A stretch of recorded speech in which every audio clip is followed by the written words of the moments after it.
سیدہ ام سلمہ رضی اللہ تعالی عنہا سے روایت ہے،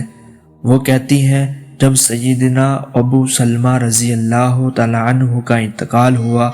تو میں نے کہا پردیسی تھا اور پردیس میں فوت ہو گیا، پس میں رو پڑی۔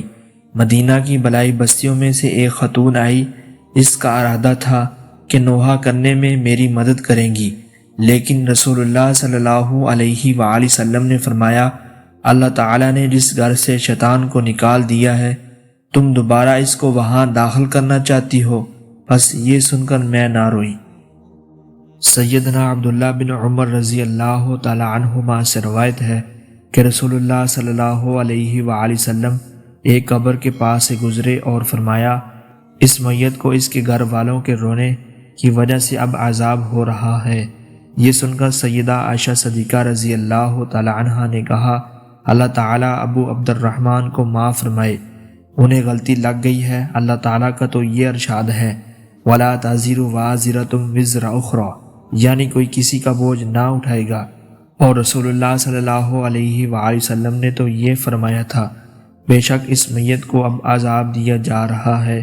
اور اس کے گھر والے اس پر رو رہے ہیں۔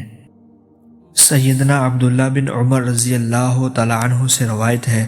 کہ رسول اللہ صلی اللہ علیہ وآلہ وسلم جب احد سے واپس ہوئے تو آپ صلی اللہ علیہ وآلہ وسلم نے انصاری خواتین کی آواز سنی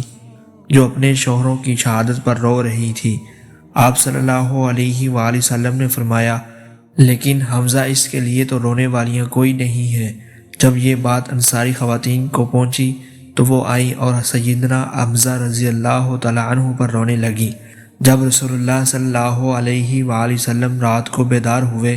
اور ان کو روتے ہوئے سنا تو فرمایا ان پر افسوس ہے، یہ رات سے روتی رہی، ان سے کہو کہ لوٹ جائیں